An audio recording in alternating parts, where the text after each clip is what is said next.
a Luis TV. Yes, welcome. We are at the Greyhound bus station. Where is this taking us? This is taking us to El Paso. When we get to El Paso, we're gonna cross the border on foot. No, first we take a bus. They call it the Yellow Bus, and then there is some walking. We're gonna go to Mexico and spend Christmas in Mexico City with Wendellin's family. Hey! The journey starts now.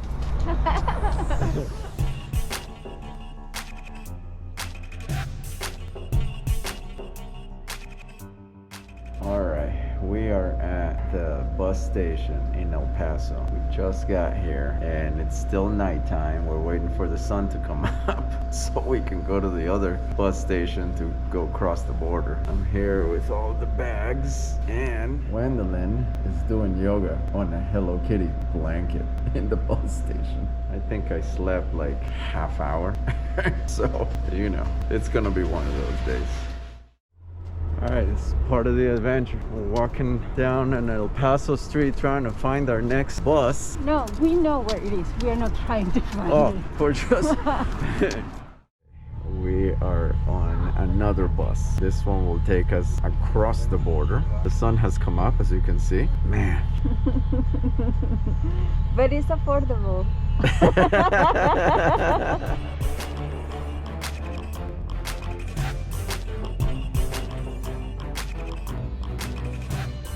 Okay, we crossed the border. We are in Mexico now.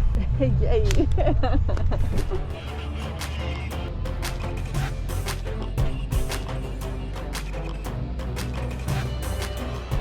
All right, so we had a really nice cab ride to the airport. We just got done with immigration. Yeah, it has been so easy so far. It's actually super easy. I just need to get Luis a Mexican passport. Yeah, that'll be my fourth.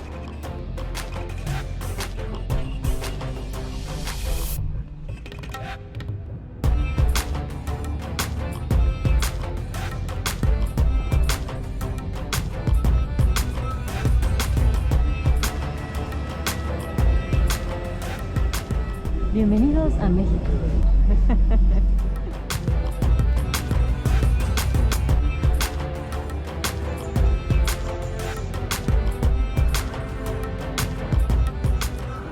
Hola, buenas noches. Estamos en la Ciudad de México. Tiene una población de 8.9 millones de habitantes. Es la segunda ciudad más grande en Latinoamérica. ¿Y la primera? Es Sao Paulo. Y nos tardamos casi 22 horas para llegar, porque nosotros decidimos viajar lo más barato que pudimos. Y cuando uno viaja así, se demora bastante. We're in the land of tacos. ¿Van a tomar tequila? Esto va a ser un poquito interesante. Oye, creo que dejé el sombrero en el carro. We are in a part of Mexico City called Coyoacán, and we are gonna go exploring to go get something to eat because we are hungry. Coyoacán is one of the more bohemian parts of Mexico City, and it's known for their sidewalk cafes and art galleries, and actually Frida Kahlo's house is in Coyoacán. And also the Trotsky Museum. Like, you remember that Trotsky was like hosted by Diego Rivera and Frida Kahlo. The Trotsky Museum is also here. But the Coyoacán part is because of the coyotes. Coyoacán. Coyoacán is very famous basically because of Frida Kahlo. Yeah. But also we have like these like colonial and the stones in the streets. That's right, the cobblestone streets. Yum! Estos son los gusanos rojos, el gusano blanco. Estos son los chapulines, que es como los crickets y escamoles.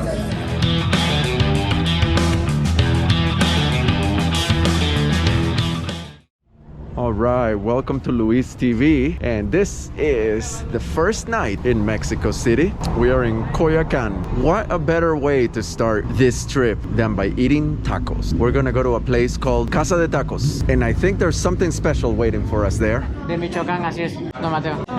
Es un buen mezcal, ¿eh? Primero se toma el limón, tomas el trago. Party animal Wendelin over here just took a shot of some really good mezcal. I might have to try it. My mom was instructing me how to drink it, so it's not a party animal. Party animal with mama instructions. First time drinking mezcal.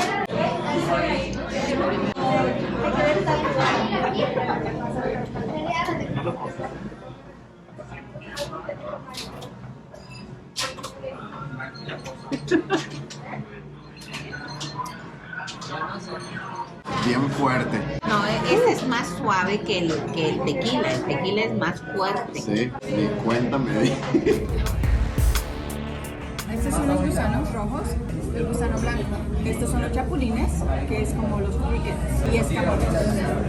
We are gonna eat some insects today. But before I get into the insects, I'm having some nopales. And that is basically a cactus leaf. Man, the way they prepare it, it's just incredibly tasty. I'm gonna work on this before I start eating the bugs. So I have a tortilla in my hand and I am about to have an insect taco. Some red worms in there and some white worms and see how it goes. So this taco has two types of worms, a red one and a white one. And also some ant eggs. Okay. For the conquistadores, we had really delicious food. Yeah, so this is all pre-Columbian. Insect protein is some of the best protein out there. There is 36 grams of protein per 100 grams of insect. Okay, here we go. Crunchy, salty, and not bad. It's not bad, it's delicious. The second one is gonna be chapulín taco. And chapulines is a type of very small grasshopper. There are legs and antenna all over this taco. Oh yeah. There's an insect salsa on the table too. It's really spicy, oh my god. Wendy's like, no, it's not spicy. So far, my favorite one was actually the worms. The crickets tasted good, the worms tasted better. I can't believe I'm saying that. The ant eggs actually don't have much of a taste, but they have a good texture. So the proper way to make a taco, you gotta put the dry things together with the wet things. I'm gonna put the worms in there, a scoop of ant eggs, beans, and guacamole. And you're supposed to grab it from the end right here and then wrap it like that so that it's closed on the other end. That's a taco. That's what we're eating. Little worms. It actually tastes really good. Obviously, how you cook it makes a difference. It's delicious. This cuisine is actually quite common in Mexico, but it's not really known outside of Mexico. Outside of Mexico, it's sort of made a resurgence. However, it's never made a resurgence in Mexico. It just never left. So it's still very common in Hidalgo, Oaxaca, and Puebla. It just stayed as it was before the Spanish came to Mexico. This is quite the cultural experience. So what a better dessert than churros. We saw this earlier and we had to come back. So the churros are stuffed. I've had one of these before, but not in a long time. And this churro is stuffed with Nutella. Oh, by the way, look, there's all these wonderful murals all over Coyoacán. I mean, seriously, they're everywhere. Okay, back to the churro. Wow. Okay, so a lady just walked up to us and she's offering me pulque and she's bringing it for us to taste. Vino tinto, fresas con crema, guayaba. Déjame probar la de guayaba. Es una bebida de agave y tiene sabor de guayaba. Oh, es fermentado. ¿Tiene alcohol? No. ¿No tiene alcohol? Ok. Wow. Yeah, this is definitely fermented. Vino tinto. Salud. That pulque experience that I just had, fantastic. Delicioso. Delicioso.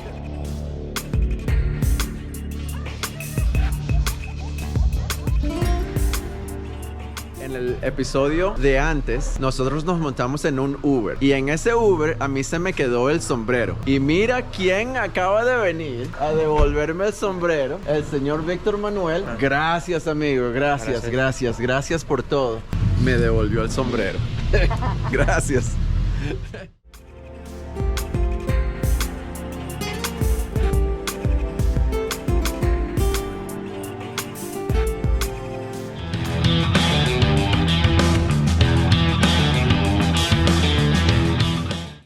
Good morning and welcome to Luis TV. There is no hot water at the Airbnb where we're staying. And I hear the water running and I'm thinking like, who the hell's taking a shower without hot water? How's the water, Wen? Está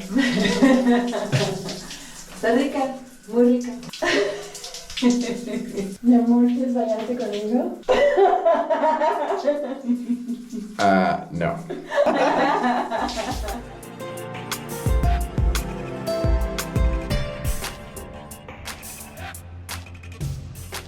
Brand new shoe. Thank you. So here's the Coyoacan sign, and there's in the O, there's the little coyote. And of course, that's where the word comes from, Coyoacan. It comes from the word coyote. It's quite difficult to get a clear shot of the signs. A lot of people trying to get their pictures taken, so I think I might have to come back. You know, because sometimes I feel like both an angel and a devil. ¿Dónde está la biblioteca? ¿Dónde está el viejo Peter? Okay, what are we about to do? Nothing. We are here for Luis. He asked me to come here, so I'm going to give him a makeup. We're outside a beauty shop. Because it's cheaper in Mexico. It's so expensive in the United States. So she is gonna get her hair dyed green. No, ¿de qué color? Como Beyoncé, rubio. Okay, that's a wonderful idea.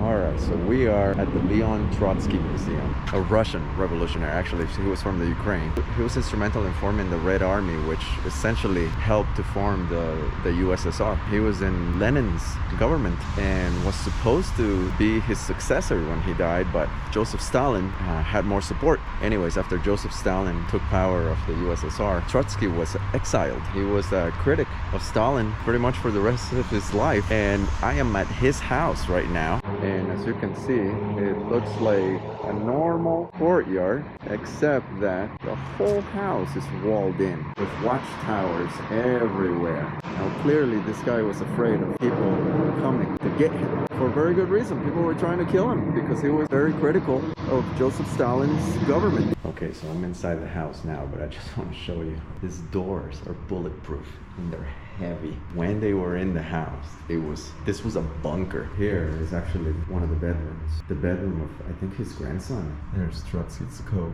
and his widow's coat as well. See, these doors are really small, and the doors are solid steel, blast-proof doors. This is actually Trotsky's bedroom. There's where he slept. The window right there is also bulletproof. This is why he was so paranoid. If you can see right here, those are bullet holes that came from that window. And right on the head of the bed, there's 2 bullet holes. So in those days, being critical to Stalin was pretty much a death sentence. And they were trying to kill this guy. And speaking of death sentences, this is Trotsky's workroom. There's his desk. And this is where he was killed. A Spanish assassin came here posing as a writer and asked him to proofread one of his articles. And while Trotsky was sitting at that desk, the assassin took an ice pick, like for ice climbing, and hit him in the head with it. Obviously, he did not survive that. All the artifacts that you see in the house, these are Trotsky's things. This is the room where a lot of the work happened. There's a old voice recorder right there on the corner. That must have been state-of-the-art equipment back in those days. The whole property is walled in because, you know, he wanted to keep everybody out. But right here, there's a little detail. There's a really beautiful balcony, but brick wall right in front of it because he wasn't trying to have any intruders up in here. So he just walled everything up. And speaking of walling everything up, look at this. This here was the main entrance to the property, and it's completely walled in. They left only one way to get in and out of this place, and it was right here in the corner. Right there through that door, there is a second door to a bulletproof door, and that was the only way in and out of this place. Whether you like the guy or not, I just think history is kind of important to know. There's his final resting place. Actually, he isn't buried here. He was cremated, and his ashes are right here in that box behind the monument. There's a lot of cactuses all around the property, and one of the things that Trotsky liked to do is collect cactuses while he was traveling around. He got to a point where he couldn't safely leave this place, and he never did. He died in his house, and his ashes are permanently stored in a cement monument. The guy had a knack for getting exiled, and Mexico City was the last place that he was exiled in, and this is why the museum is here. Alright, so here's something cool. As you guys probably know, this is one of the most populated places in the world. And when you have a finite real estate and a growing population like here, a few years ago, Mexico City started using the spaces underneath the interstate. And they've reclaimed all the underneath the bridges are commercial places. There's a wine shop over there, car dealership here. Every place under a highway is now commercial. commercial real estate. There's only so much land. But yeah, this is cool. There's like restaurants, shops. Actually, behind the dealership over there, there's a toy store with a playground.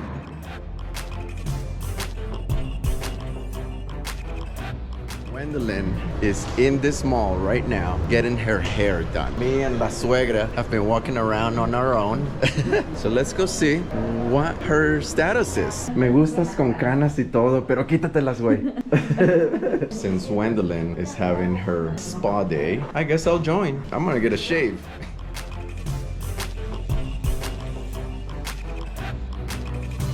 I think Gwendolyn is done. Let's go see. So the artist that did Gwendolyn's hair is Mr. Luis right here. If anybody needs a haircut, just come down to Estilismo in Coyoacán.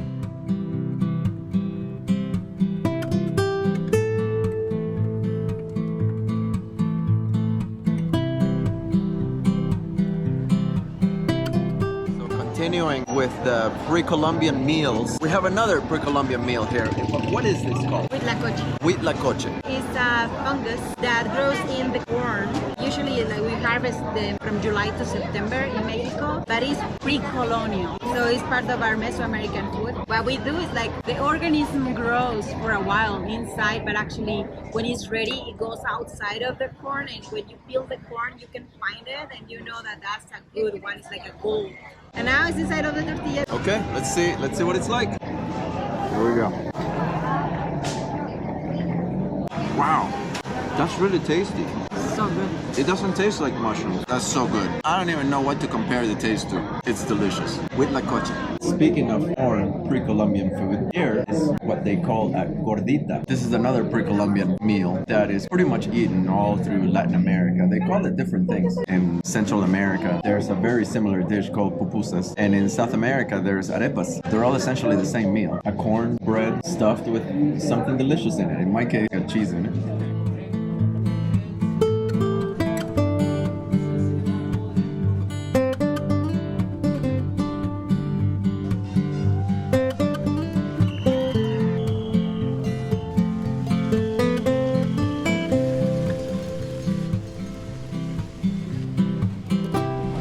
¿Dónde está la biblioteca?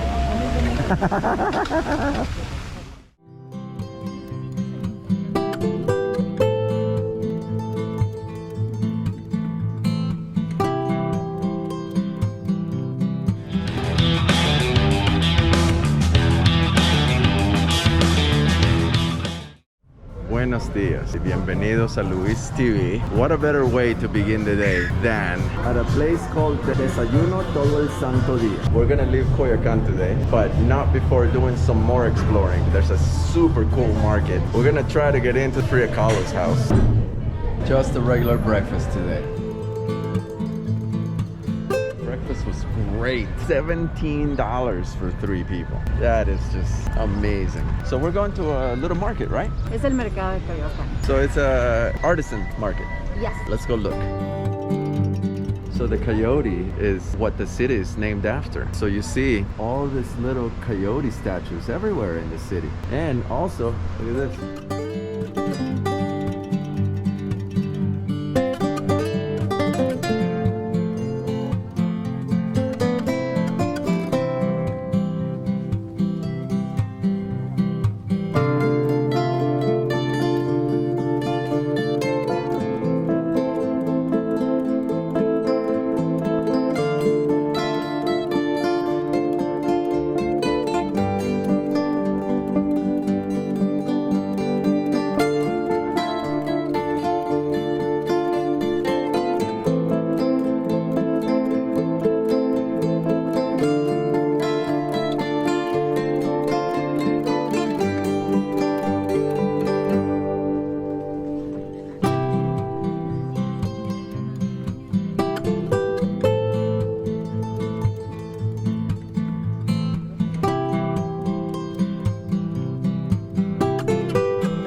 I just wanted to go look at the artisan market, but we ended up buying a bunch of stuff. Shirts and pants and like little trinkets, Frida stuff, notebooks. If you come to Coyoacán, it's the only artist that sells these notebooks. But this is the first time that I buy something that is not Frida, El Principito. So I bought a shirt that has that logo. It's so cool.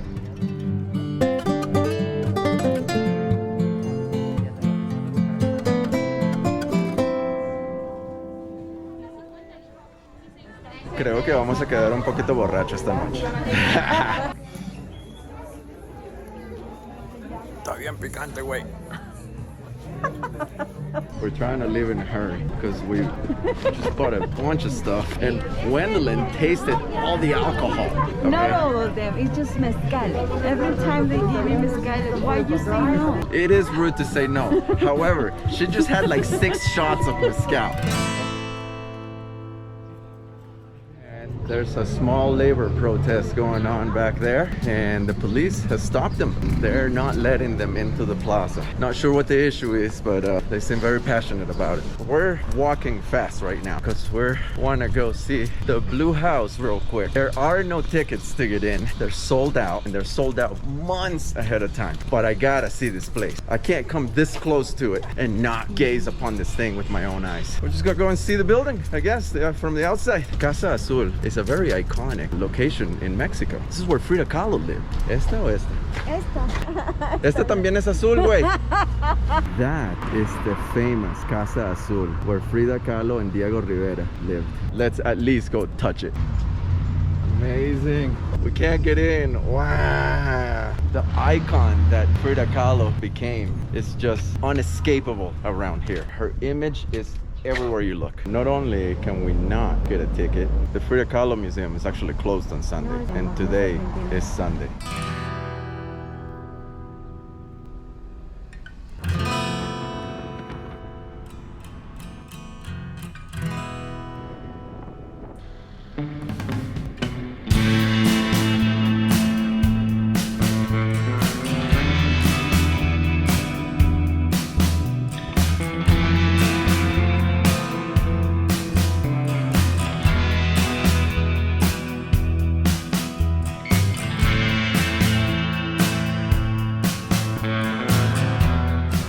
At El Ángel de la Independencia. This is a monument in Mexico City. I don't know too much about it, but Gwendolyn does. El Ángel de la Independencia is a monument that started by the president at the time, Porfirio Díaz. Porfirio Díaz called famous architect Antonio Mercado, and the first stone was put in 1843. As you know, the independence of Mexico is on September 16, 1810, when we were like liberated from any oppressor of conquer. Porfirio Díaz wanted to celebrate that. So by 1910, September 16, this was inaugurated by him. You can see that has like the laurel flowers on the hand, kind of victorious. And you can see many figures are in the bottom, like Hidalgo is in there, the statue with the flag. And as you know, Mexico, we really honor the mama, so we need matriarch, yeah, so inspiration. So that's kind of all that I know, but I'm pretty sure there is so much more. So Cinco de Mayo is not Mexican independence. No, it's not. That's a made-up holiday that Americans came up with. Yeah. Tan lejos de la casa, pero tan cerca de la casa también. Mira, Santa Fe.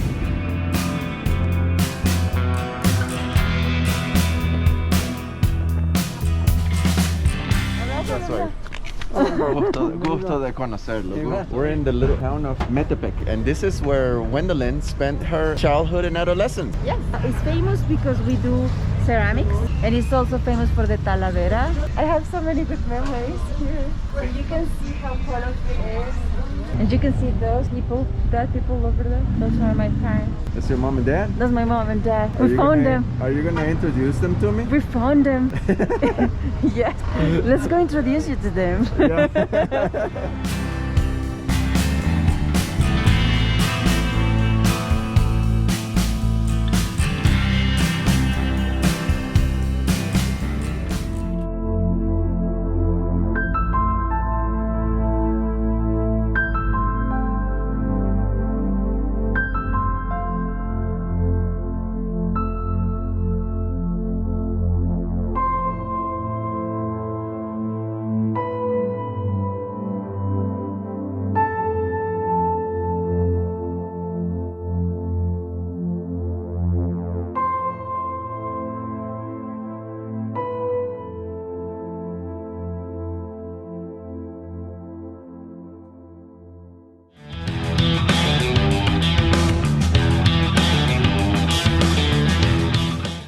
biblioteca. Buenos días y bienvenidos a Luis TV. Hoy Gwendolyn y yo queríamos ir a Teotihuacán a ver las pirámides y llegamos temprano, antes de que saliera el sol, para ver el amanecer en frente de las pirámides y no pudimos. Las pirámides no abren sino hasta las 9 de la mañana. Llegamos aquí de noche y el señor Gerardo nos dejó entrar a su restaurante a esperar. El restaurante se llama Restaurante Leti. Sí, aquí los atendemos con gusto. Sí, it's early. We can't get to see the pyramids right now. We wanted to see the sunrise in front of it, but we couldn't. But there's hot air balloons flying right now. So I'm gonna shoot up the drone and take a look at the pyramids, I guess, from the air before we get to walk in front of them.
Quiero mencionar tan buena gente que es el señor Gerardo. Estamos en su restaurante. Todavía el restaurante no está abierto. Nos dejó entrar porque estábamos aquí solos. Allá afuera nos dejó el Uber. Y está pegando tanto frío que después dijo: entren a la cocina. Aquí está un poquito más caliente. Y aquí estamos en la cocina, en el restaurante de Gerardo. Todavía no está abierto, pero aquí estamos calentándonos. It's really cold. We're walking to a restaurant to go have breakfast because Teotihuacan is not open yet. So the guy we met told us that there's a restaurant in a cave nearby here. So we're gonna go to a cave to try to get some food. The reason we're trying to make it for the sunrise is because today is the winter solstice and this pyramid is lined up with the sunrise. It's just a cool event that only happens twice a year. And we wanted to see it, but I guess we couldn't. Anyways, let's go check out this cave, get some food, and then go look at the pyramid. The place where we're going is a UNESCO World Heritage Site. This is an ancient Mesoamerican city. The place is thousands of years old, okay? Yeah, one of the first civilizations in Mexico. At its peak, Teotihuacan was the 6th largest city in the world. This city supported, what, the population was like 130,000 inhabitants? You know, that's enormous. It's a sprawling area. There's pyramids everywhere. There are so many pyramids that people don't visit. We have La Serpiente de Quetzalcóatl, La Pirámide de la Luna, La Pirámide del Sol. And you know what? It's right in front of us. We're walking towards it right now. We got to the cave. It's a cave, but there's a restaurant in here. Look at this.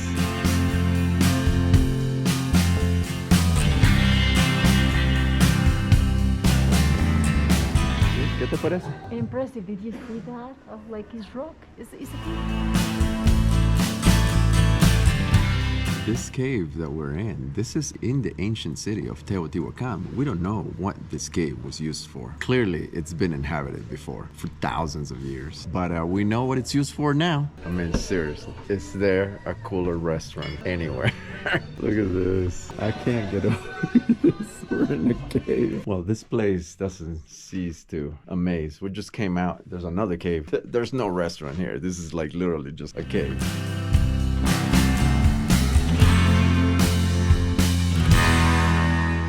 Gwendolyn's here somewhere. I don't know where she's at.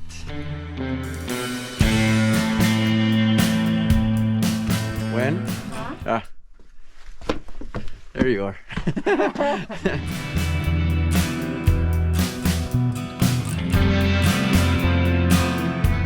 I cannot believe I'm standing in front of this thing. Look what's behind me. That is the Pyramid of the Sun in Teotihuacan. That pyramid is 65 meters tall. That's about 240 some feet. There used to be a structure on the very top of that didn't survive to modern day. When it was there, it was an extra 10 meters high, making it the third largest pyramid in the world. This thing right here. It's called the Pyramid of the Sun because that's what the Aztecs called it. But the Aztecs didn't build this. The Aztecs found it and named it that. When the Aztecs found this, the Teotihuacan people had already abandoned this pyramid. So nobody knows what this place was called prior to the Aztecs finding it. Maybe 12 to 14,000 people participate in the construction of this. So you don't build the third largest structure in the world without an army of people. The structure is mostly stone on the outside, but when it was finished, it was covered in what? Plaster and Limestone. it was a smooth surface, and it was painted with murals depicting the deities of the time. None of that has survived, although there are depictions in murals in other places that sort of kind of hint to what it might have been decorated with. The civilization that built this was here for thousands of years. Nobody knows how long exactly. One thing that they do know for certain is that this was completed in the year 200, but nobody knows how long the civilization that built it remained. But it was likely thousands of years. The pyramid was actually abandoned in the year 750. That may not seem like a lot of time for a civilization that likely lasted thousands of years, but that's 5.5 centuries that this thing was in use by its builders. By the time the Aztecs found it, this had been abandoned for centuries already. Right behind me is the entrance to one of the passages in the pyramid. Now there's a bunch of known passages through here and likely more unknown places that haven't been discovered inside this pyramid. Even though this place wasn't open for sunrise, today is the solstice. About an hour after sunrise, the sun would have been right there over the pyramid. You have to walk through something that they call the roadway of the dead. The Teotihuacan people didn't name this the roadway of the dead. The Aztec did. Flanking this roadway were administration buildings and residences of high up people. Must have been quite a sight when it was in use, and likely just as crowded as it is today. The Pyramid of the Moon is actually the second largest pyramid in this complex. Not to be outdone by the Pyramid of the Sun, this pyramid is actually older by a whole century, and it was built to mimic the contour of the mountain to the north of it. Okay, so the Pyramid of the Moon over there was used as a sacrificial monument. They sacrificed animals and humans for several deities, the god of fertility, water, rain, that sort of thing. Before we get there, I have to make a little detour. There's a mural here. This is an original painting that still survives from that time. Incredible to see. The colors are still very vivid. I asked one of the guides that was there how much of this painting is original, and he said, as far as we know, it's all original. That's incredible because the colors are still very much vivid, but there's a caveat there. He said, as far as we know, for all we know, this could have been retouched 1,000 years ago, which would have been at least 1,000 years after it was painted, which means that if it was renovated, even the renovation is ancient. So right here on top of the structure, overlooking the Pyramid of the Moon, there's outlines of walls. Clearly there were other structures on top of this structure. Here we have a serpent head. There's significance to this, so much so that there's a whole temple in this complex dedicated to the serpent. But this isn't it. This here is a reconstruction of what the structures might have looked like while the plasters were still up. The reconstructions are done, obviously, using traditional methods, the same ones that might have been used while the Teotihuacanos were here. And now for another segment of Wendelin Does Yoga.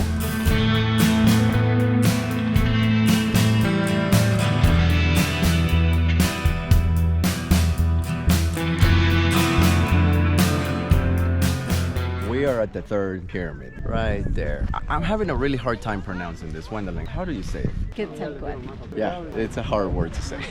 Before we go down there, I just gotta comment real quick. This is a city. It's huge. We just walked from the Pyramid of the Moon to the Pyramid of the Feathered Serpent. Man, I don't know how long it was. It's long enough to like take an Uber. And of course, this is a UNESCO site. There's no Ubers here. We had to hoof it to get here, but it is big. That's the pyramid. And that's the only pyramid that's open for you to climb onto. It's also the smallest. And it's from around the same time as the Pyramid of the Moon. Let's go see this thing.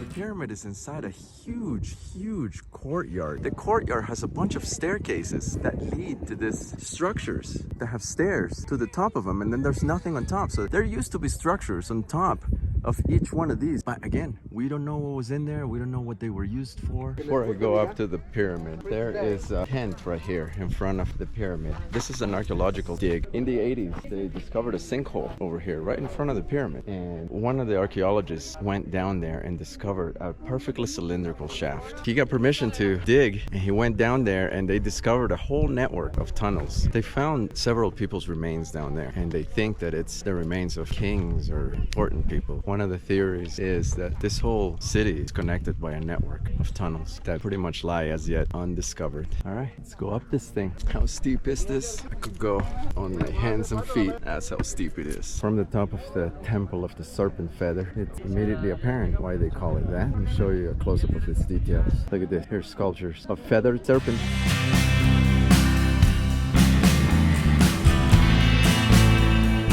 This whole place is just an absolute crowd pleaser. Wow. We can make a comment about how they don't make them like they used to. Look at this. These are at least 2,000-year-old steps. And look how they fit. It's just amazing stonework.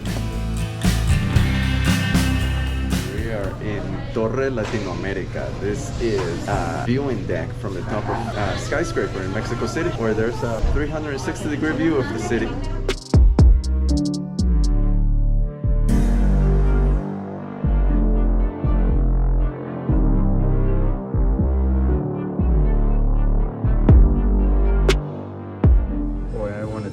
Here to just get a nice view, but it was immediately apparent how bad the air pollution problem is in Mexico City. I didn't realize exactly how bad it was, but in 1992 the UN actually declared Mexico City one of the most polluted cities in the world. A lot of factors contribute to that, and for sure the population boom that it had didn't help.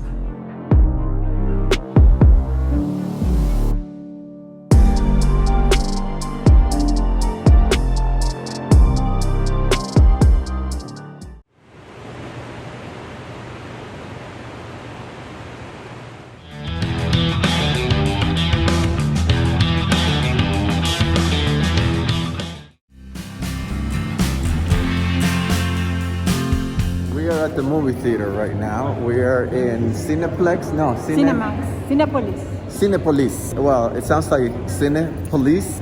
It's Cinepolis. Nepolis. Cinepolis. We're gonna watch The Matrix, and after we're done, today is opening day, by the way, and then give you guys a movie review. Excellent.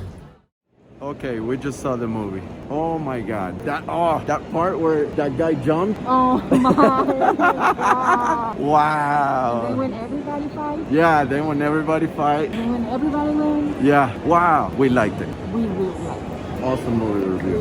Yeah. All right, welcome to Luis TV. We are no longer in Mexico City. We are in Guadalajara. We're actually just passing through on our way to San Blas. We're going to the beach, basically. But we're in Guadalajara and we got some time, so we decided we're gonna go check out the market. Let's do it. So our oldest market in Mexico, or our first La Merced, El Mercado de la Merced, is in Mexico City, and it was founded in 1863. It was like an official market. El Mercado de la Merced is enormous. So this is one of the biggest. This is in Guadalajara, 3 floors. If you come and visit Mexico, go to the Mercado, because it's like food, clothing, culture, art, everything is in there. Really affordable. What's this one called? Mercado Libertad. That's grapefruit. This is carrots.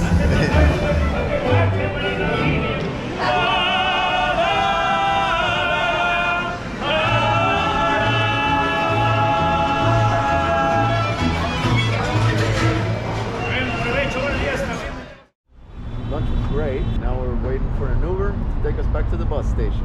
We have the lucky time that Mexico has a lot of bus lines. So when we miss a flight or we cannot fly because of the cost are really outrageous, like is the case right now, because it's holiday time. So we can always use the bus. The buses are comfortable. They have TVs. They're bathrooms. very comfortable. I mean, it's more comfortable than flying on a plane. And we have TVs. Look at this.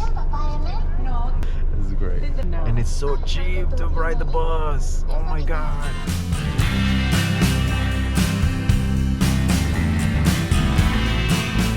Okay, next stop is the beach. Yes. I'll see you at the beach.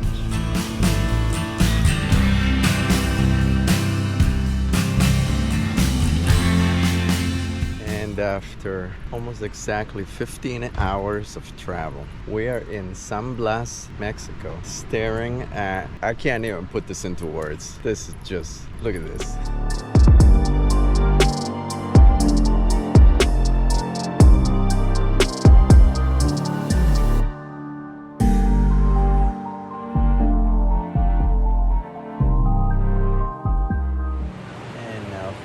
Episode of Gwendolyn Does Yoga.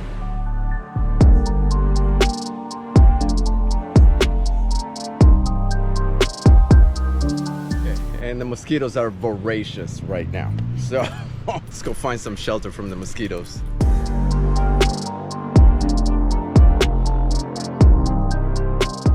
To go get some dinner, but I just noticed we're on jaguar territory. I believe that's the largest cat in the Americas. So on the streets there's jaguar crossing signs, and also signs informing people that it's illegal to kill them, and another sign that says I stop for jaguars, meaning if you see one you should stop and not hit it. And there's also signs saying the penalties that you could suffer if you do hit a jaguar and kill one. Who knew? This place right here, this is big cat territory. Likely we won't see one.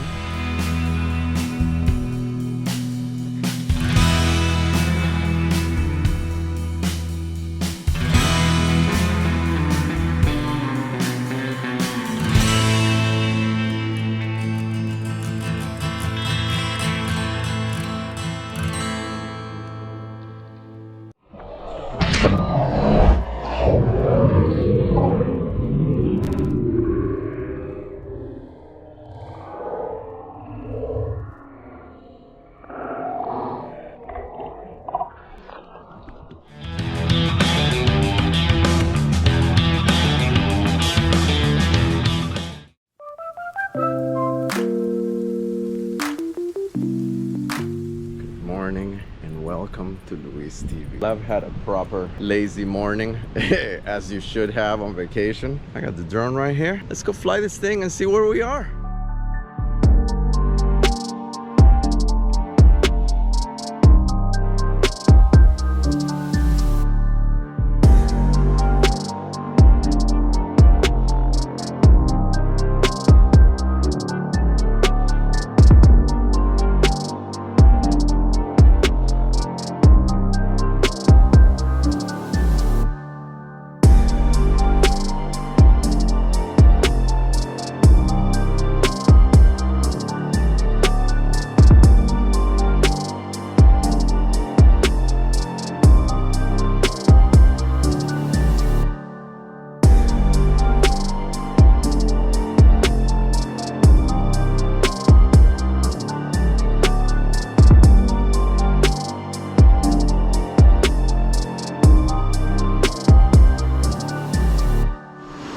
God, the water feels so good.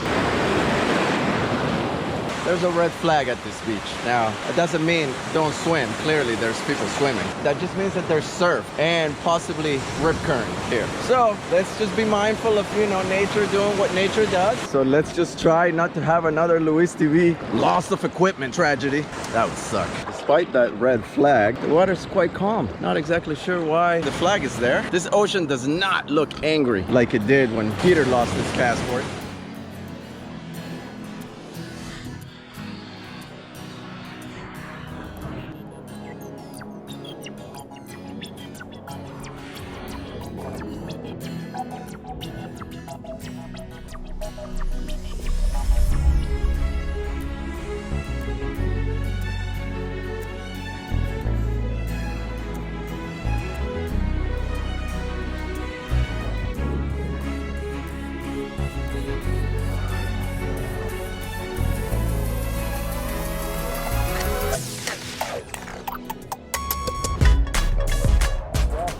Sure, this red flag is relative. Yeah, the ocean's really calm, really mellow. This must be like a super calm beach, and they just have the flag to let surfers know that today might be a good day. And there's actually quite a bit of people surfing right now.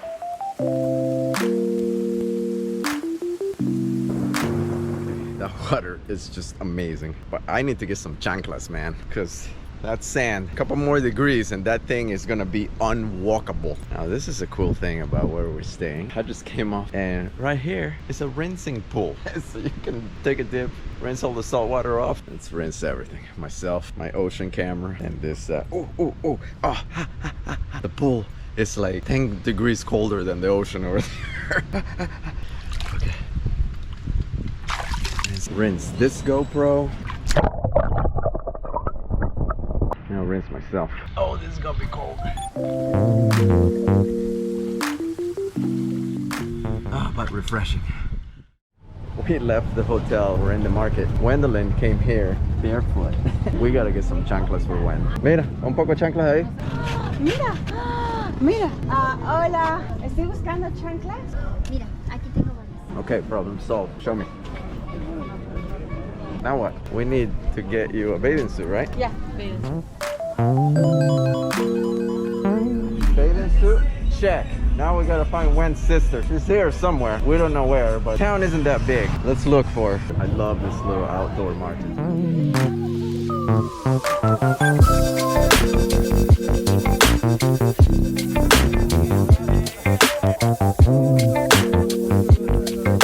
So I get it. These two are not sisters. They just known each other their entire life. Oh man, it's paleta time. Look at this. Strawberry paletas is gonna hit the spot. Yesterday when we were on the taxi, we were asking the guy like, hey, can you tell us where there's a good restaurant? And he said, can take you to McDonald's. And we're like, hell no, tell us something else. He didn't mean like the chain restaurant. There's a really nice restaurant here called McDonald's. It looks really nice. We had no idea that he, we thought he meant the Golden Arches. I'm walking around San Blas and I find this Italica dealership here. They sell motorcycles and I'm like, oh man, what is an Italica? It's a Mexican bike built in Mexico. Originally, it was built at the Hyosung factory in South Korea, but now all that production has been moved to Mexico. And it's not bad. Look at this thing. It's a single cylinder 200cc dual sport bike. Not bad looking. And then I asked them, how much is it? And they told me 26,000 pesos. It's $1,200 for this brand new motorcycle. The other cool thing about the Italica is they're built in Toluca. That's where Gwendolyn's from. I was just there. And they're trying to expand to other places in Mexico. Del barrio de San Blas, al pico rico son los tamales del pollo, alitos, horaditos, ay, mexicanos. Igual con tu Tijuana, por la carretera, pa' mi tablas, por dentro de los de piña, ya está el chicharrón. Los tamales de dónde? Del barrio de San Blas, por el chico, por el It's never a dull moment in San Blas, clearly. I don't really much like religion, but I do like old buildings. Here we have the San Blas Parish. This building, it's a little old, but it's actually the one next door to it that is really old. That thing is like falling apart old.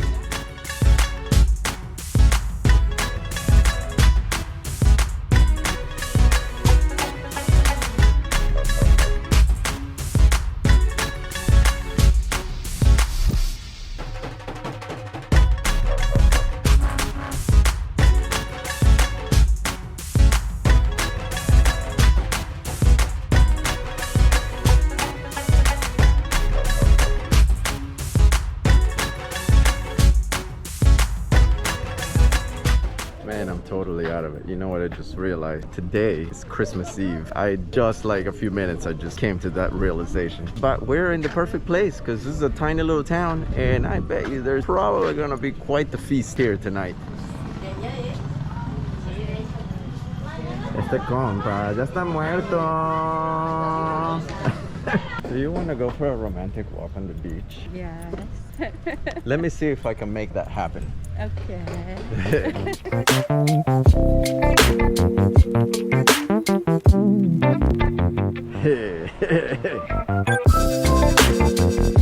Oh my god, look at this rock. Skeeter, do you remember us riding like 20 miles stuff just like this in Baja? Whew, that was a good ride.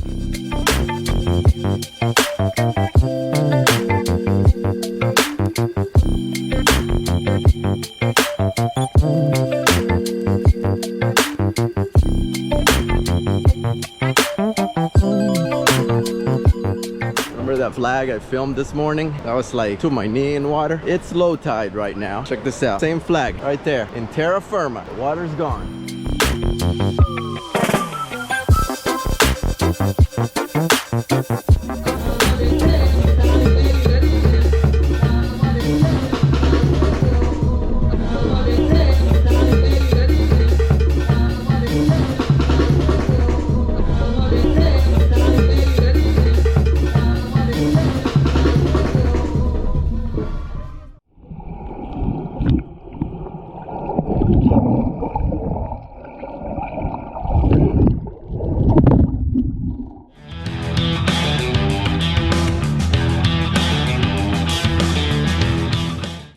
Welcome to Luis TV. Today we are going to go to La Isla Isabel. We are in San Blas. One really fun fact is that San Blas was famous after the song that Maná, is a band from Mexico, made famous this song El Muelle de San Blas. I'm excited to snorkel, hike, get to know the island. Yeah, Luis is in the store and today we decide to start the Luis TV with me. Peach juice, yes, for the road. Here I am again. It's very early in the morning. It's 6:30 a.m. Look at how beautiful it looks already. We are going to go in one of those. We are going to go with my sisters, one of my sister's son, and Luis, myself, and it's going to be amazing. This is Nayarit, Mexico. We are in El Muelle de San Blas. Well, that would be very cool.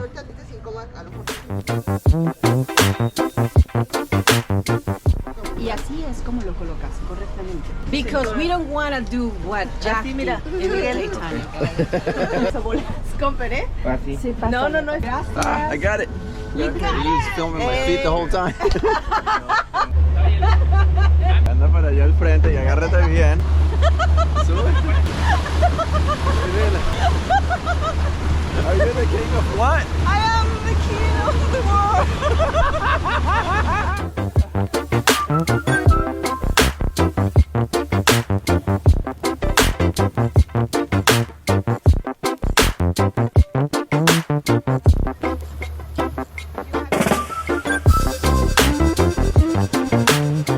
So he just put it into high gear. We're moving now. It'll be about 2 hours before we get to Isla Isabela.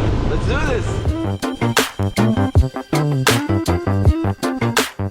The boat has stopped. We found the current that the skipper says is a good place to find whale sharks. What he means is this thing. I don't know if you can see, but there's a line of foam in the water, and that's the current that the whale sharks follow for feeding. Hopefully we can see one. Definitely if we see one, I'm jumping in. I want to see this thing. I don't care how cold this water is. I think we just found a whale shark. Oh my god, there it is, a gentle giant. Well, I'm ready to go. I got my flippers on and the shark is gone. In the time it took me to change, the shark just took a dive. We spooked it. We're gonna keep looking, I guess, and see if we see him again. Her, it's a lady shark. Hopefully we'll see her again. Okay, we find her. She's right here coming towards us.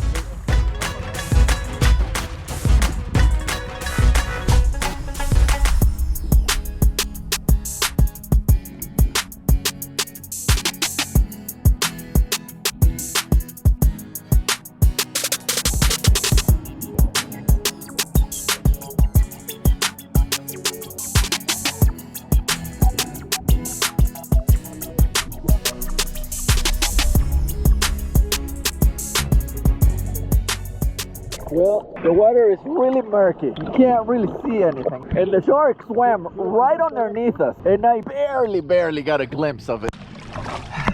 ¿Sí lo alcanzaste a ver? Sí. Sí, okay. We went right over it. We're gonna try to go in one more time.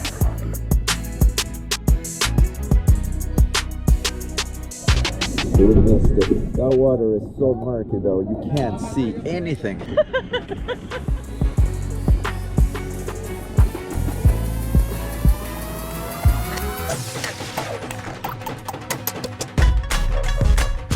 Things just keep getting better. We're right next to a huge pot of dolphins, maybe 50 of them. They're all swimming north, and there's one that's jumping out of the water, putting on a show. I think there's a pod of whales in front of us. I'm not sure what species whale they are, so I think we missed the whales, and they might not come up for another 20 minutes.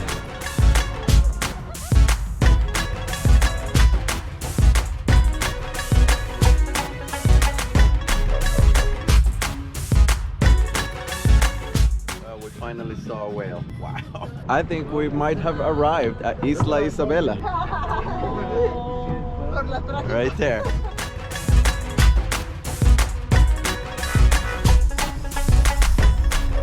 Welcome to Isla Isabel. Do I have enough sunscreen? Can I put in enough? Oh, my shirt just fell overboard.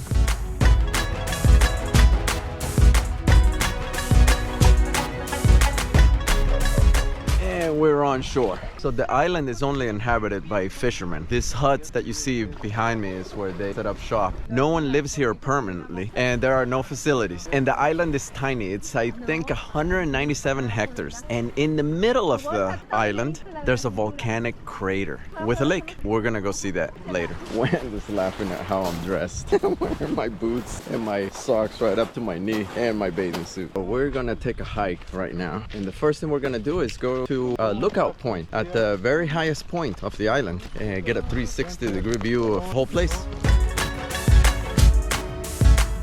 There are also iguanas here on the island. It's not a marine iguana, it's still a tree iguana. Besides the iguanas and the birds, the other inhabitant to this island is a false coral snake. I don't know if we'll see those. I think those are nocturnal. Oh my God.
About to get to the crater lake that's here. Now, there are no thermal waters here. This crater hasn't been active for at least an hour, or maybe millions of years. It's probably closer to millions of years. But look at this, here we are. So this is pretty typical of extinct volcano out in the middle of the ocean. The salinity in the water is much, much higher than the salinity in the ocean. So there's no life in these waters. It's basically just bacteria that lives here. Well, here we have a blue-footed booby, and they're gone. So the blue-footed boobies have a very interesting thing they do. The mom lays 2 eggs, and when they hatch, the hatchlings try to kill one another. And the mom lets this happen. Bit of a Cain and Abel complex, but you know, survival of the fittest out here. She pretty much, once it's clear which chick is gonna win, she only ever feeds that chick. It's a little cruel though, those birds. That's what they need to do to survive.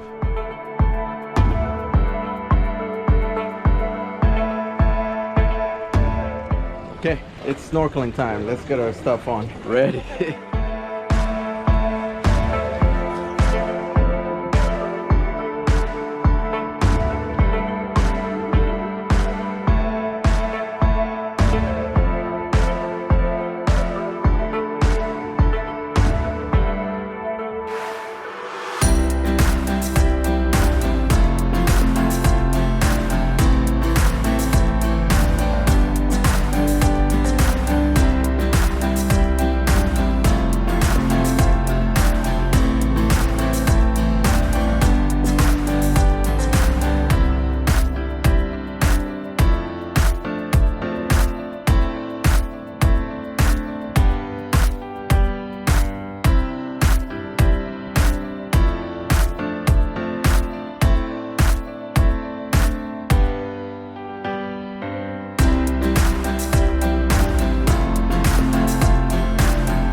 And we're back.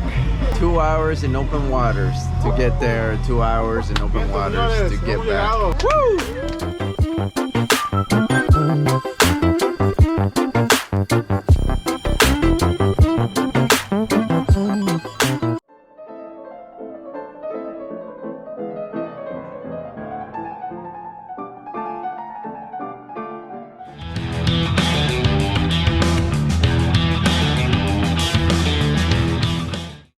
Welcome to Luis TV. We're leaving this paradise, San Blas. Thank you.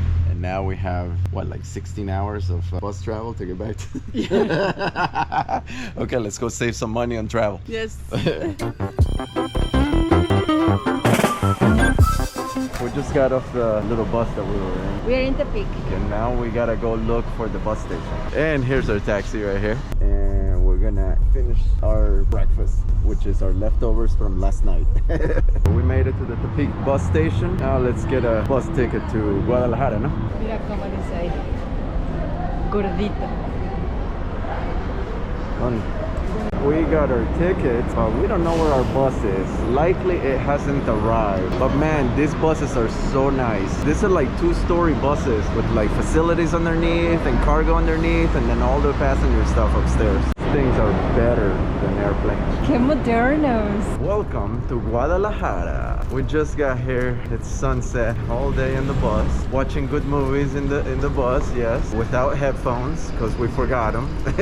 Don't forget your headphones if you come to ride a bus in Mexico. They got good movies, but you need headphones. But something funny happened to Wen. This young man was following me and I felt like, what is he doing? And then finally he got close to me and then he's like, sorry for following you. Can I have your number? Just like they say that you must follow your dreams.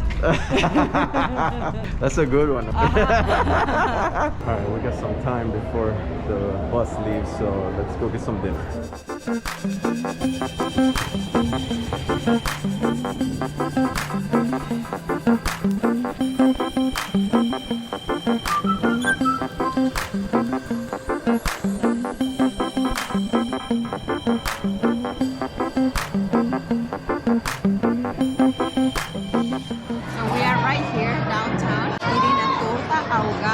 which is a very famous dish in Mexico. People know, even including us who love spicy, that they are spicy. This is going to be spicy.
Another segment of Gwendolyn Does Yoga. Here's bus station yoga.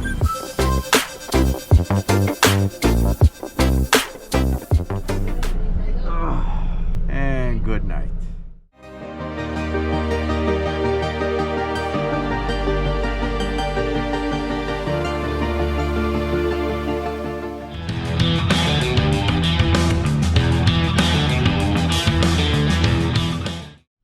Buenos días y bienvenidos a Luis TV. Estamos aquí con Abigail, la hermana de Gwendolyn, y vamos a comprar papayas y ¿qué más? Toronjas. Para desayunar. Vamos a comer un poquito más de eso, pero eso sí necesitamos.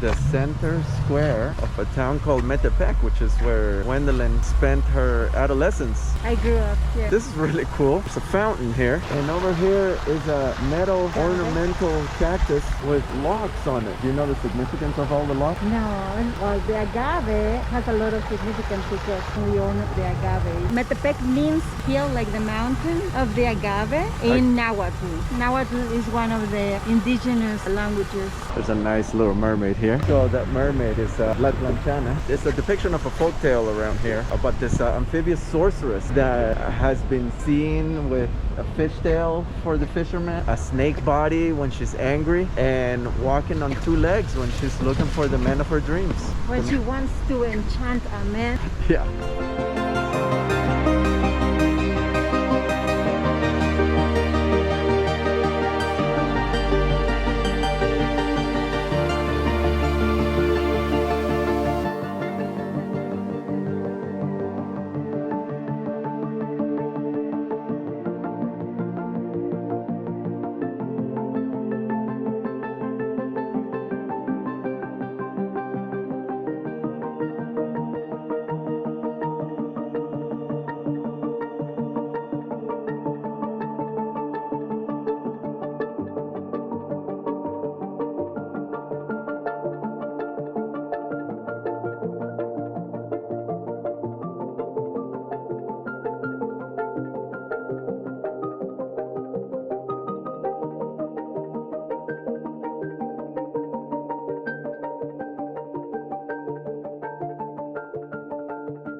Little bit trippy to think about it, that I was like right there in that corner when I was 16. I was in my first concert. I saw for the first time many bands that I love in this town, and now you are here with me. It's so awesome.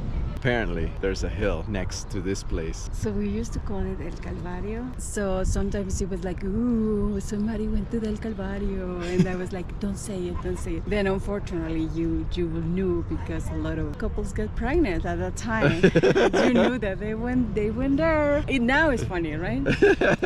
At that time, everybody was like, oh, God, that was the romantic lookout point where all the adolescents in the area went to lose their virginity, right next to that church. Yeah, because you know what a better place to do it in than So I'm hanging out at this cafe with Gwen and Gwen's friends. Hello!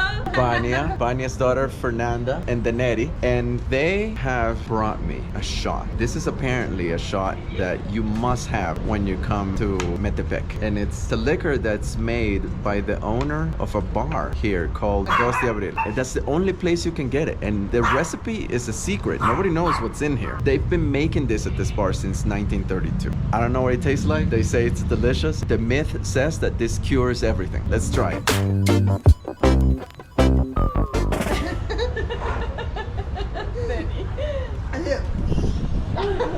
Oh my gosh, that's really strong. Okay. Good job. Yeah, I'm a little dizzy now.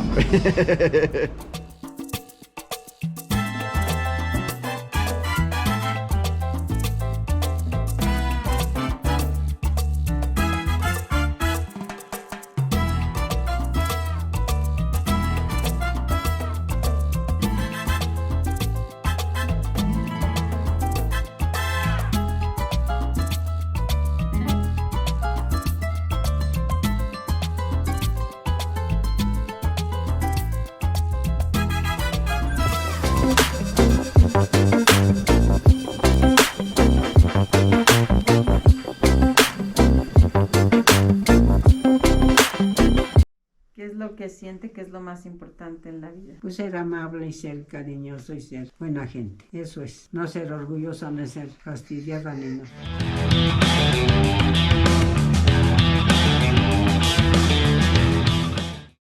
Welcome to Luis Luis TV. We're on our way to visit your grandmother, right? But we had to stop here because there's a statue of Benito Juarez, and he was the first indigenous Mexican president, and he was assassinated basically for being indigenous and being uncorruptible and being basically fair with the indigenous population. Yeah, that guy was a good one. People loved him. He was uncorruptible, and they weren't having any of it, unfortunately. And now in another segment of Wendelin Does Yoga.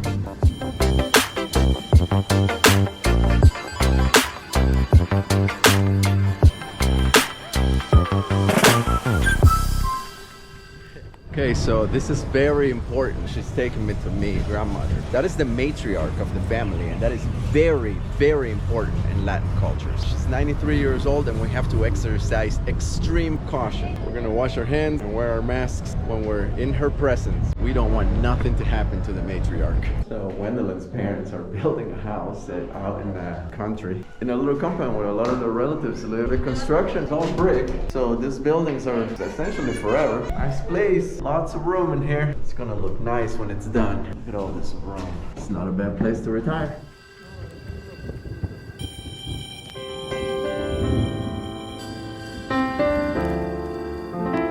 Yo no tengo hijos, Abu. Mejor así. Mejor sin niños. This school, there's 4 generations here. Sí, Abu tenía muchos galanes. Unos cuantos sí, pero muchos. ¿Cómo te llamas? Yo. Ay, qué bonito. Se llama. Está guapo. Gracias, abuelita, gracias. Recordaré cuando estaban chiquitos, cuando los atendía, cuando los veía yo, los bañaba, los aseaba. Ay, todo fue. Y no me cansaba, hija, no me cansaba. Todavía quiero hacerlo, pero no hay quien me ayude. Ya no es igual. Si usted volviera a ser joven por un solo día, ¿qué sería lo primero que haría? Pues ver a mis nietos o mis hijos, darles de comer, atenderlos y pasearlos. Yo no reniego, no me fastidio por lo que tengo, porque pues sí, sufrí mucho en la vida. ¿Qué es lo que siente que es lo más importante en la vida? Pues ser amable y ser cariñoso y ser buena gente. Eso es. No ser orgullosa, no ser fastidiada ni nada.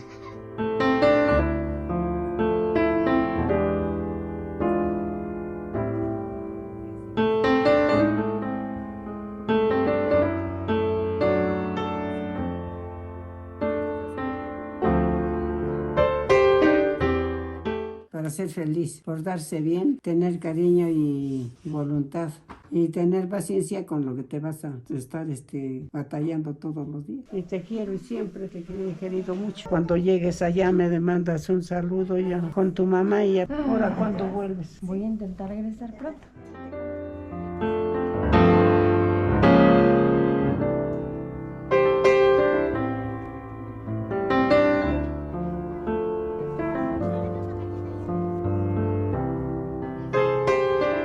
You're really sexy. I know. So sexy with that coat. I know. Okay, moving along. There's nothing to see here. Everybody look away.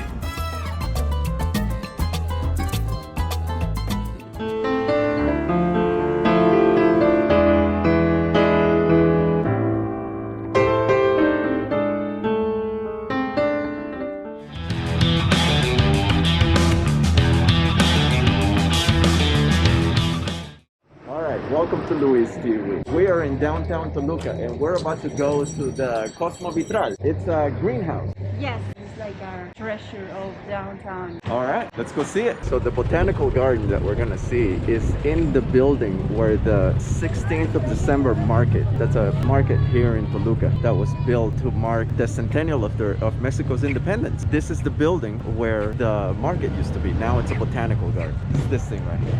When you enter the botanical garden, you see this amazing stained glass. Let me show you this. This is quite impressive.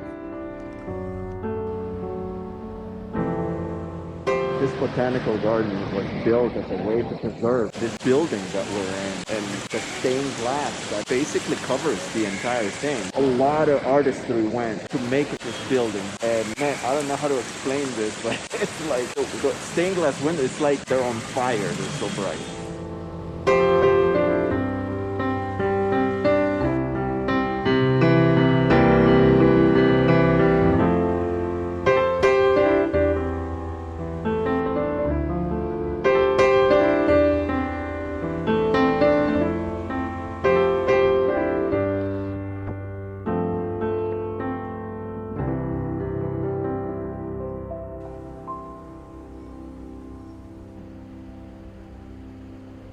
This building was constructed in 1909, specifically for the market here in town. This is kind of cool. One of the sections in the garden is an orange grove, and these trees are full of oranges right now.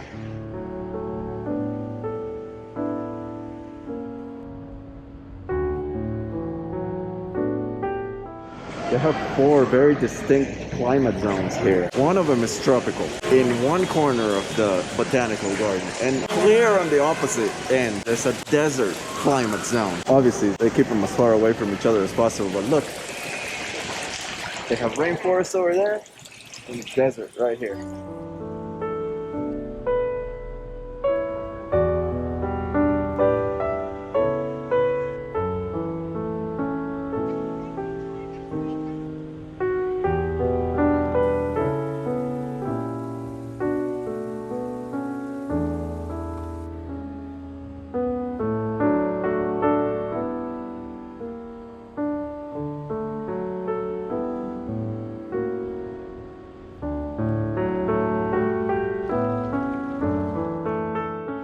Tried to fly a drone in the downtown area in Toluca. Very quickly, a couple of police officers came to me and said I can't do it. I can, however, buy a permit to fly it, but the offices are closed because of the holidays. It's New Year's Eve tomorrow. The offices are closed. They are not opening again until January 6th. So, no luck flying the drone out here. Whack.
Welcome to Luis TV. It's New Year's Eve and the celebration has started.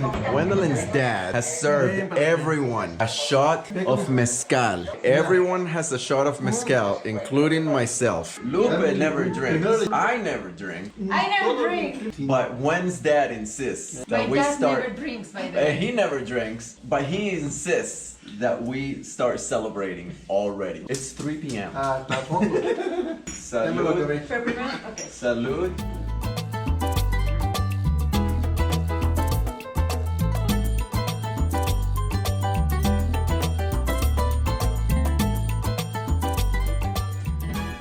Bien fuerte. No.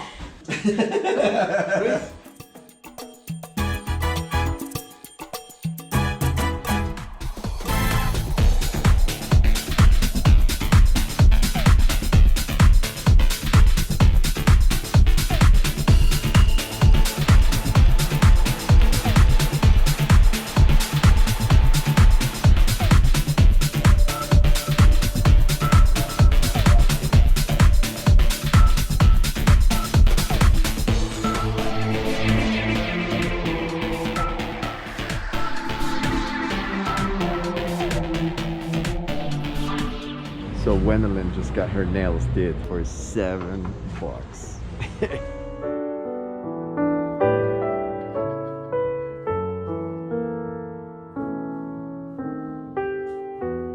Is he my brother? How long has it been since you last saw him? Like 5 years ago? And you guys match. Yeah, we did that. It's time to go celebrate New Year's Eve. Where are we going? We're going to go to a place. Sonora is the name of the restaurant. Awesome. Yeah. I hope there's something vegetarian. It is. It's good.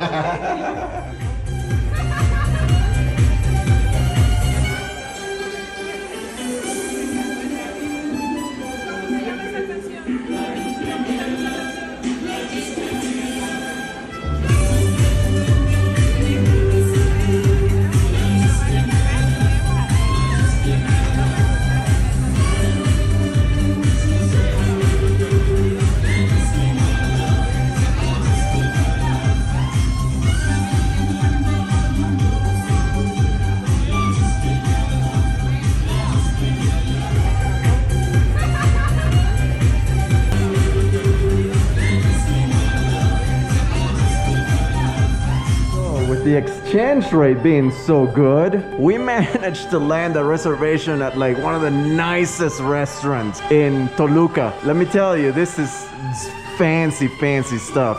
The Sonora Grill.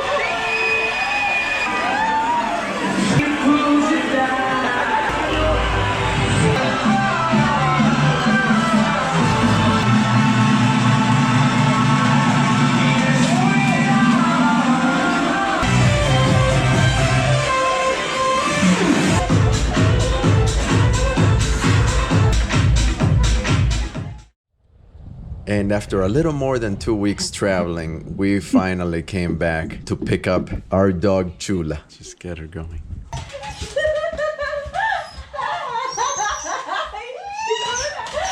Hi, Chuchu. Hi, Chuchu.